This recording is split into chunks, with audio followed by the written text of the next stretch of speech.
Hi friends, welcome to my reading corner and welcome to Story Time by the Briddell Family Foundation. My name is Marcus Briddell and today I will be reading for you Frog and Toad Together, written and illustrated by Arnold Lobel. Now in this book, we're going to get 5 different stories all about the adventures of Frog and Toad together. Here we go. The first one is titled A List. One morning, Toad sat in bed. "I have many things to do," he said. "I will write them all down on a list so that I can remember them." Toad wrote on a piece of paper a list of things to do today. Then he wrote, "Wake up." "I have done that," said Toad, and he crossed out, "Wake up." Then Toad wrote other things on the paper. A list of things to do today.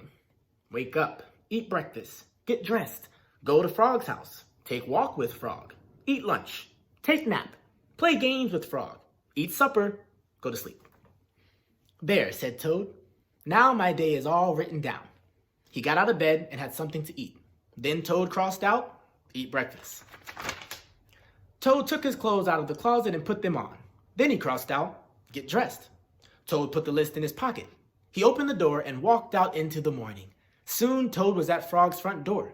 He took the list from his pocket and crossed out, "Go to Frog's house." Toad knocked at the door.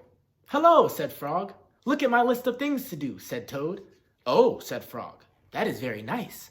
Toad said, "My list tells me that we will go for a walk." "All right," said Frog, "I'm ready." Frog and Toad went on a long walk. Then Toad took the list from his pocket again. He crossed out, "Take walk with Frog."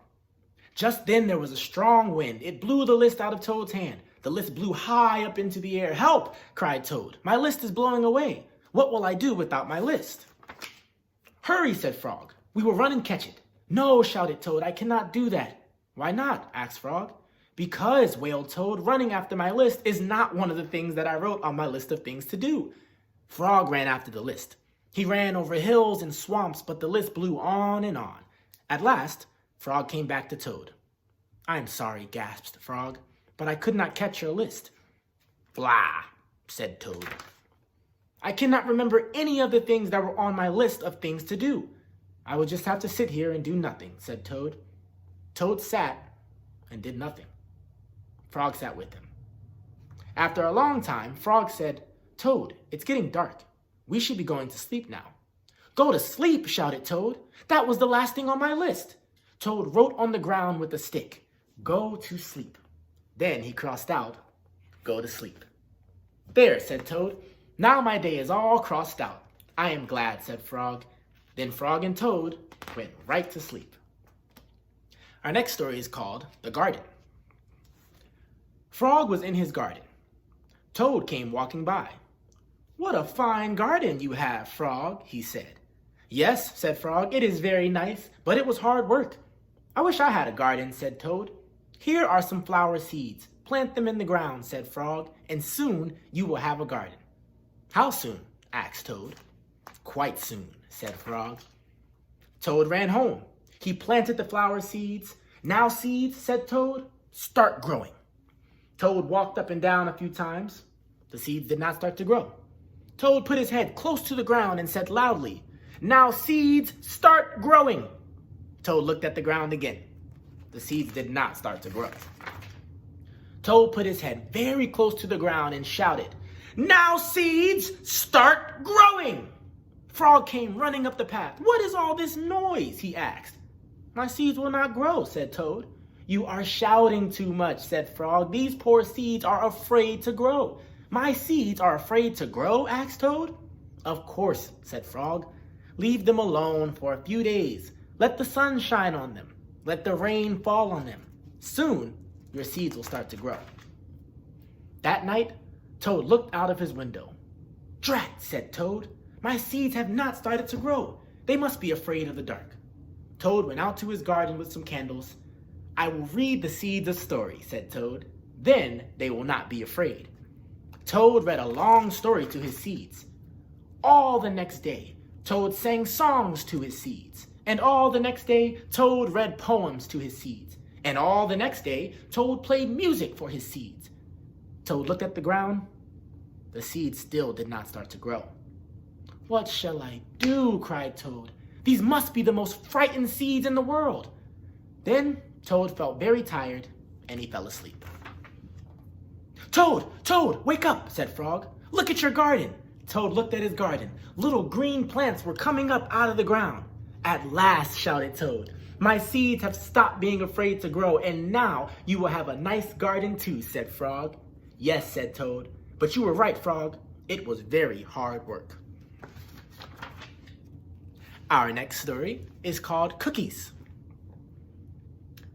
Toad baked some cookies. "These cookies smell very good," said Toad. He ate one. "And they taste even better," he said. Toad ran to Frog's house. "Frog, Frog," cried Toad, "taste these cookies that I have made." Frog ate one of the cookies. "These are the best cookies I have ever eaten," said Frog. Frog and Toad ate many cookies, one after another. "You know, Toad," said Frog, with his mouth full, "I think we should stop eating. We will soon be sick." "You are right," said Toad. "Let us eat one last cookie and then we will stop." Frog and Toad ate one last cookie. There were many cookies left in the bowl. "Frog," said Toad, "let us eat one very last cookie and then we will stop." Frog and Toad ate one very last cookie. "We must stop eating," cried Toad as he ate another. "Yes," said Frog, reaching for a cookie. "We will need power." "What is willpower?" asked Toad. "Willpower is trying hard not to do something that you really want to do," said Frog. "You mean like trying not to eat all these cookies?" asked Toad. "Right," said Frog. Frog put the cookies in a box. "There," he said. "Now we will not eat any more cookies." "But we can open the box," said Toad. "That is true," said Frog. Frog tied some string around the box. "There," he said. "Now we will not eat any more cookies." "But we can cut the string and open the box," said Toad. "That is true," said Frog. Frog got a ladder. He put the box high on a shelf. "There," said Frog. "Now we will not eat any more cookies." "But we can climb the ladder and take the box down from the shelf and cut the string and open the box," said Toad. "That is true," said Frog. Frog climbed the ladder and took the box down from the shelf. He cut the string and opened the box. Frog took the box outside. He shouted in a loud voice, "Hey birds, here are cookies!" Birds came from everywhere. They picked up all the cookies in their beaks and flew away.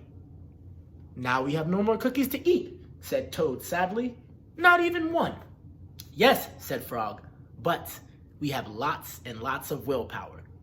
"You may keep it all, Frog," said Toad. "I'm going home now to bake a cake." Our next story is called Dragons and Giants. Frog and Toad were reading a book together. "The people in this book are brave," said Toad. "They fight dragons and giants, and they are never afraid." "I wonder if we are brave," said Frog. Frog and Toad looked into a mirror. "We look brave," said Frog. "Yes, but are we?" asked Toad. Frog and Toad went outside. "We can try to climb this mountain," said Frog. "That should tell us if we are brave." Frog went leaping over rocks, and Toad came puffing up behind him. They came to a dark cave. A big snake came out of the cave. "Hello, Lunch," said the snake. When he saw Frog and Toad, he opened his mouth wide. Frog and Toad jumped away. Toad was shaking. "I am not afraid," he cried. They climbed higher, and they heard a loud noise. Many large stones were rolling down the mountain. "It's an avalanche!" cried Toad. Frog and Toad jumped away. Frog was trembling. "I am not afraid," he shouted. They came to the top of the mountain. The shadow of a hawk fell over them. Frog and Toad jumped under a rock. The hawk flew away. "We are not afraid," screamed Frog and Toad at the same time. Then they ran down the mountain very fast. They ran past the place where they saw the avalanche. They ran past the place where they saw the snake. They ran all the way to Toad's house. "Frog, I'm glad to have a brave friend like you," said Toad. He jumped into the bed and pulled the covers over his head. "And I am happy to know a brave person like you, Toad," said Frog. He jumped into the closet and shut the door. Toad stayed in the bed, and Frog stayed in the closet. They stayed there for a long time, just feeling very brave together. Our next and final story, The Dream. Toad was asleep, and he was having a dream. He was on a stage. He was wearing a costume. Toad looked out into the dark. Frog was sitting in the theater. A strange voice from far away said, "Presenting the greatest Toad in all the world." Toad took a deep bow. Frog looked smaller as he shouted, "Hooray for Toad! Toad will now play the piano very well," said the strange voice. Toad played the piano, and he did not miss a note. "Frog," cried Toad, "can you play the piano like this?" "No," said Frog. It seemed to Toad that Frog looked even smaller. "Toad will now walk on a high wire and he will not fall down," said the voice. Toad walked on the high wire. "Frog," cried Toad, "can you do tricks like this?" "No," peeped Frog, who looked very, very small. "Toad will now dance and he will be wonderful," said the voice. "Frog, can you be as wonderful as this?" said Toad, as he danced all over the stage. There was no answer. Toad looked out into the theater. Frog was so small that he could not be seen or heard. "Frog," said Toad, "where are you?" There was still no answer. "Frog, what have I done?" cried Toad. Then the voice said, "The greatest Toad will now—" "Shut up!" screamed Toad. "Frog, Frog, where have you gone?" Toad was spinning in the dark. "Come back, Frog," he shouted. "I will be lonely."